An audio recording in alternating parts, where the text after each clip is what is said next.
Okay, so we're going to look at a few plays here again. This format seems to work. People kind of like that. Um, this is, right after the busted coverage that Robert Spears Jennings has that creates the long touchdown. Um, and there's some things, again, like every time Oklahoma starts to build a rhythm, they'd hurt themselves. Here's a good example. Coverage. And they go with a jet sweep, and Deion Burks. Burks steps out of bounds. Would have been a decent gainer on first down. You're probably looking at second and medium. Let's see, they're at the 35.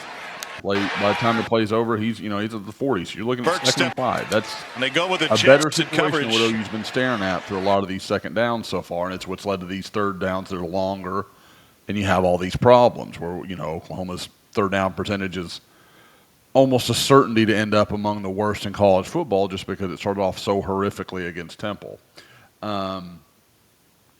Couple things to watch. First, watch Javonte Barnes right here, and then watch Bauer Sharp and watch Jake Roberts.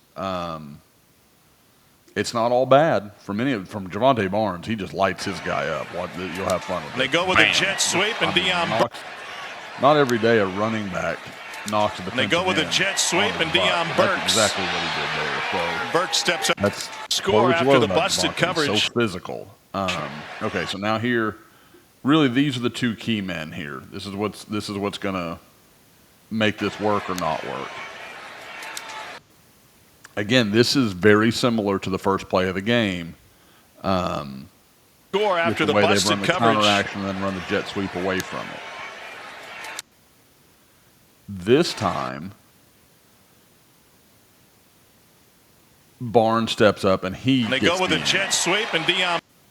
I don't know. That makes me want to go back and watch the first play, but we'll do that at a different time. Maybe we could do that at the end of this game. We could compare the two separate moments and see what we come up with. But here, okay, so you've got Sharp down here and Roberts on his guy. Burks. Roberts just driving his guy down the field. I mean, that's exactly what you want. Sharp, this is some of the better initial contact I've seen from him. Gets a little punch. They go with a jet sweep, and but then as he gets off balance, you see him, if I'm not mistaken, he gets a little narrow with his feet here. So he's got it. Yep. See, look, I mean, it's easy for him to get off balance. I like that. Sweep. And Deion Burks. He can't really keep his base, and he gets Burks out of control. Steps out of bounds. And again, that's not something I'm going to fault Bauer Sharp a lot for. They may have gotten Bauer Sharp he's for running a everything. in the back. That stuff's okay. The mistakes at speed are going to happen. That's okay. I'm not. Not that my opinion matters to him or anybody else, but those are understandable. That happens. Really a bummer there. Bauer Sharp was in great position, just held on a little bit too long as Burks turned the corner there. That's concerning to me. That reminds me of this Austin Stogner we saw through position last year, and it was often I think that's him right there. He was, really watch him in great position, extending here, driving, and then right there just gets his right. Okay, and this is so those interior.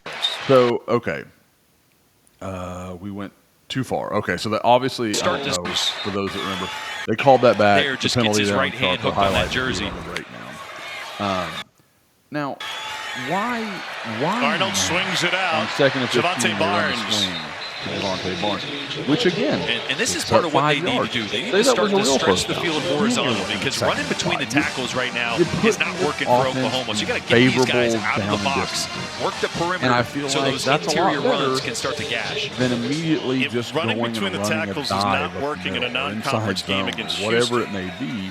It may be tough sledding for the Sooners in conference. He can't get any Strike leverage. delivered to Jake Roberts. It may be between the tackles is not working in a non-conference game against Houston. He's going to be right here. He's going to come. He's going to eat up into that linebacker, create a little space.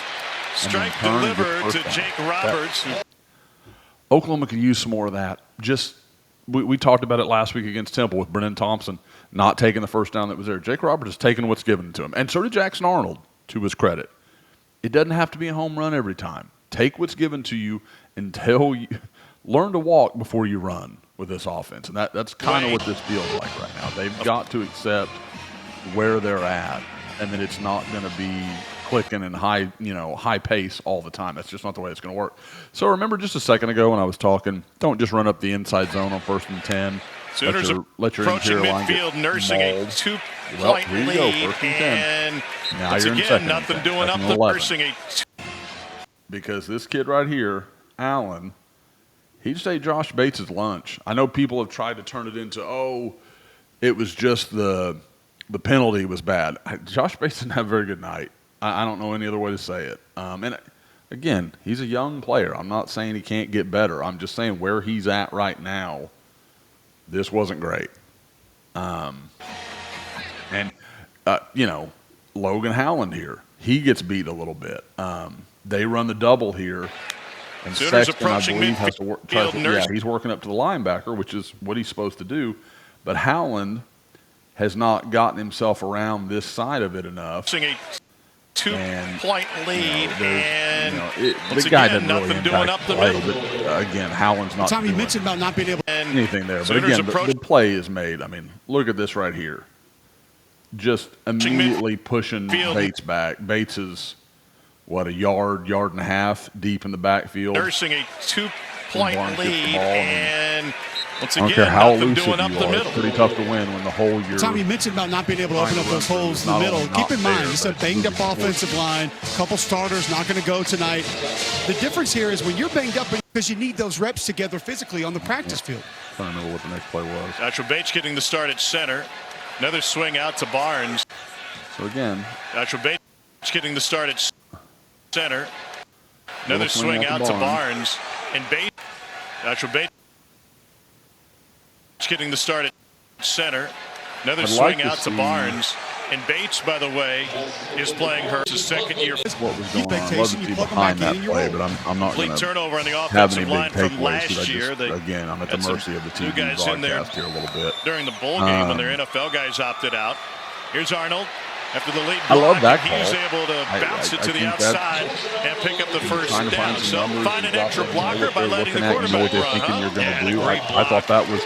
By Taylor Tatum, the running back is going to work straight up on. I didn't have a huge issue with a lot of the play calls. Middle linebacker. I didn't love sometimes the ways in which you got to get the quarterback they tried involved. to get Jackson Arnold. Spread teams out, add an extra hat. Now I feel like they're becomes treating a lead him blocker. You get a hat sometimes on the like linebacker. Dylan Gabriel, and he knows the offense. He's so veteran, he's so experienced. Instead of as a young guy, they're going to need to let him work into things.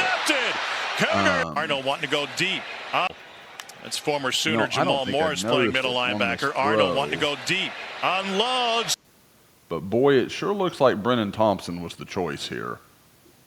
Now again, they pointed out really well on the broadcast here, and I know a lot of you saw it, so I won't go into too much of it. But we'll go forward here for just a second. You can see deep post. I really want you to watch. As soon as the receiver sets his angle on this post, is when Jackson Arnold. Ball's going. He's throwing it out to here. Watch Deion Burks work vertical instead of towards the side. He's throwing the football. You see, the ball is coming out. Receiver's angle is right here. Again, they did a nice job with this. The DB is breaking on it. What you can't do as a receiver is change your angle upfield. As soon as you go upfield, I don't know if he doesn't track it well. I don't know. And stay there I don't even know why he would do what he did. It was just a very strange decision all the way around.